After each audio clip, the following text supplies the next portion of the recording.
Today in the EU eyes migration routes as the humanitarian crisis in Lebanon unfolds. The raging fires in the Middle East are fast becoming an inferno.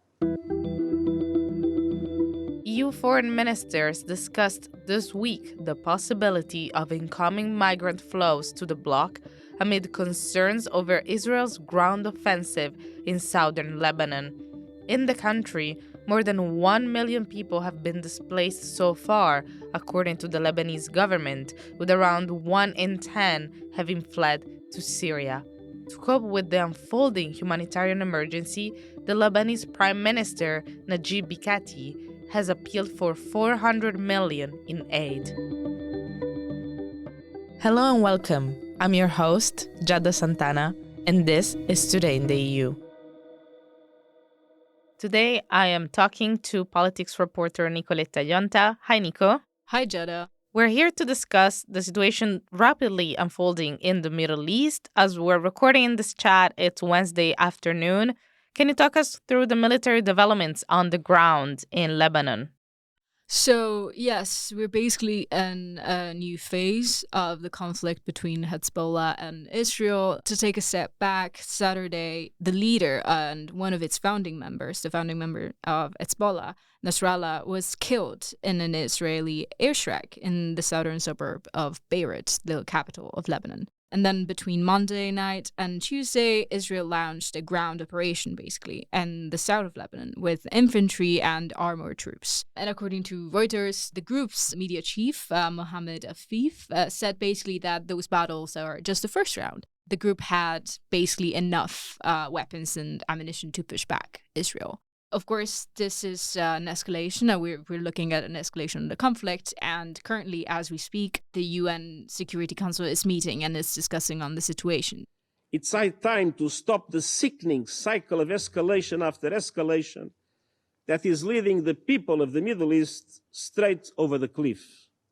Each escalation has served as a pretext for the next.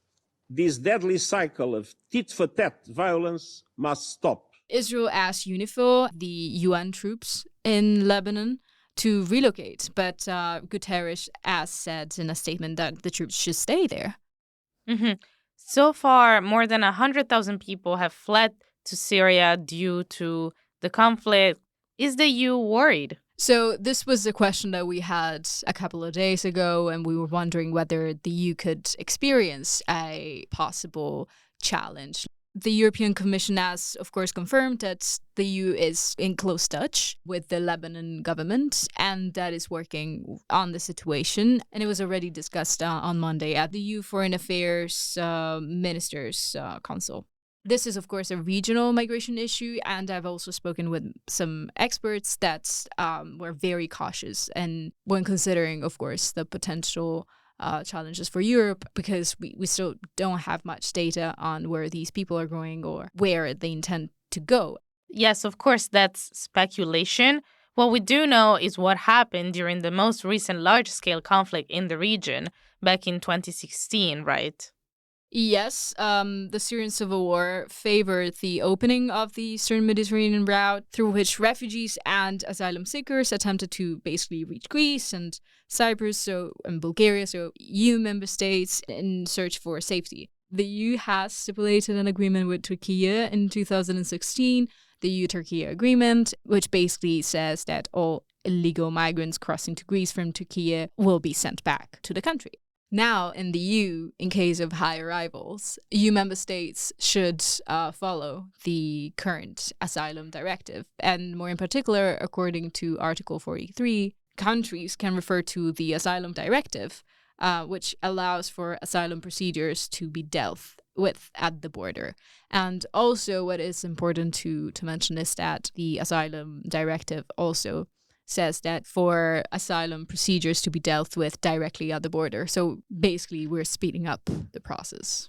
Thank you, Nico. Thank you so much, Giada. To get a better sense of what is happening in Lebanon, I'm talking to Giacomo Baldini, country director at Relief International, and Joe Lowry, spokesperson at the International Organization for Migration. Giacomo, you're currently in Beirut. What are the latest developments on the ground? Hi, Giada. Nice to meet you. The developments that we are seeing today are quite similar to the ones of yesterday. We have been witnessing some limited incursions in the south that have been accompanied by significant airstrikes campaigns in the south, in the Bekaa, and in the southern suburbs of Beirut. Obviously, this is having a uncalculable impact on the civilian population. In the past week, more or less, we had, according to the International Migration Organization, approximately 500,000 people that had to leave their homes. Joe Lowry from the International Organization for Migration specified what this number entailed. There are what we call the displacement tracking matrix, which is the kind of gold standard for tracking displaced people in the international humanitarian system. And that's identified over 340,000 internally displaced people, including over 131,000 families, 137,000 individuals who are living in over 800 collective shelters across the country. A lot of these are schools that have been opened up as collective shelters. I just want to stress here that more than 70,000 people are still stranded in the south. So many of these collective centers are in areas that are still heavily affected by the hostilities. Not along the border, but slightly more north, let's say, in Nabatie, in Saida, and in areas where the parties are engaging in active conflict. And what is your experience as a direct witness of this crisis? Well, look, I mean, also compared to my previous experiences, I think it's the first time, also because, I mean, despite that we have observed a low intensity conflict in the past 11 months, no one would have expected these unfoldings of events. So, what really struck me, it's the general collective trauma that the communities here are experiencing. The psychological distress of the people that are in areas affected by the hostilities. Psychological support is also something that Joe Larry alluded to when I asked him what people on the ground needed the most. People will also need help to survive this trauma because the country was being bombed for so long and so intensively. It's terrifying for people, and particularly for people with young children. The trauma that they would have gone through, they'll need help to recover, to respond, to cope, to get through these difficult days. Let's try to put ourselves in their perspective. It's true that there has always been some tension with the neighbor, but in the past 18 years, no one has seen anything like that. It's almost a generation. And so, speaking of your work at Relief International, what do you need on the ground? How are you coping with this, to use your words, unexpected unfolding of events? So, in general, Relief International, it's a humanitarian organization that has a profile for emergencies. So, we tend to be at country, regional, and global level always ready, to respond at the onset of crisis. What we have been doing so far has been really trying to tackle the most pressing emerging needs. For instance, the delivery of hygiene kits for women menstrual products, shampoo, soaps, diapers for children, etc. So we have doing this type of distributions in Tripoli, in Beirut, and in the Bekaa. We have also been conducting outreach visits for medical services through our doctors, nurses, midwives. And we are currently conducting assessments also in terms of mental health and psychosocial support. Just yesterday, for instance, I was in a collective center in Tripoli, and the first family I approached, they had one relative there that was under psychotropics. And you understand, that these are medicines that you have to take with a certain consistency. So, this is what we are trying to do at the moment with our, reconverting current programming while waiting for additional funding. And are you working with the Lebanese state on delivering assistance?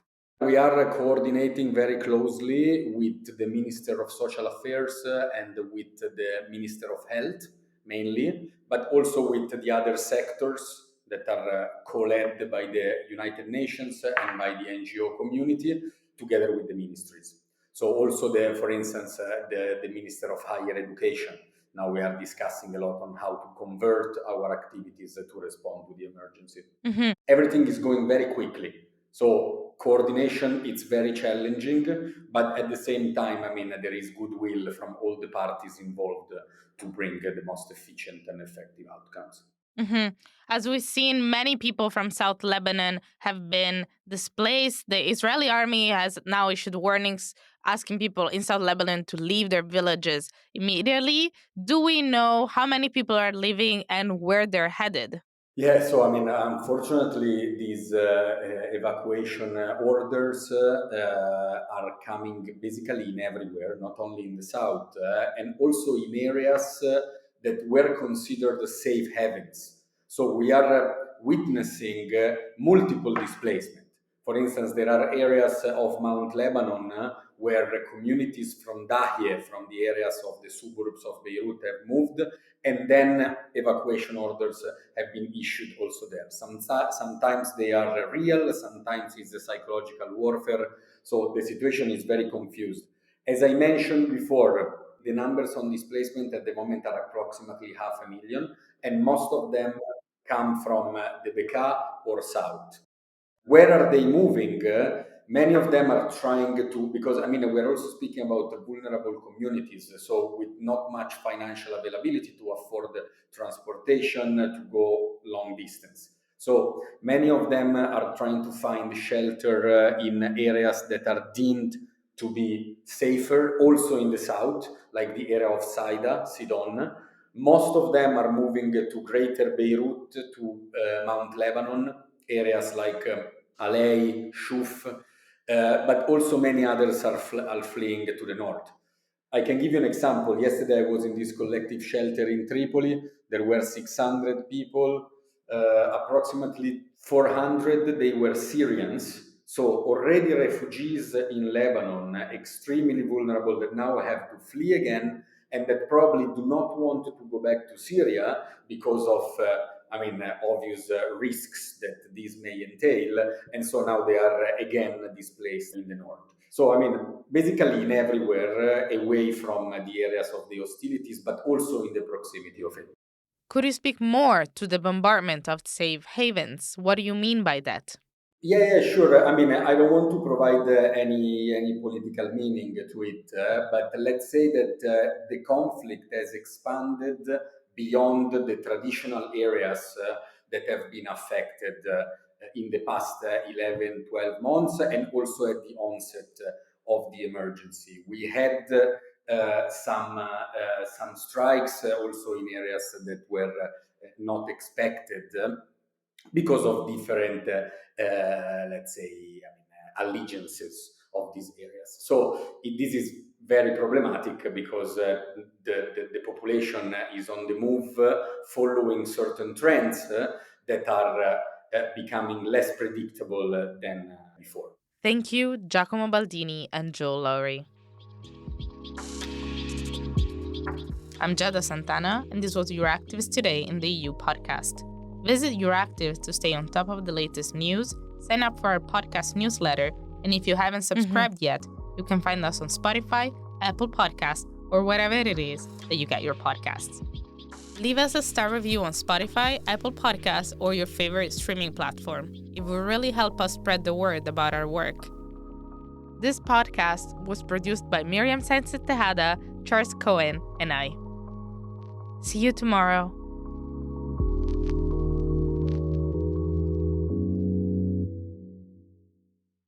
As part of our commitment to accuracy, inclusion, and transparency, Euractiv is part of the Trust Project.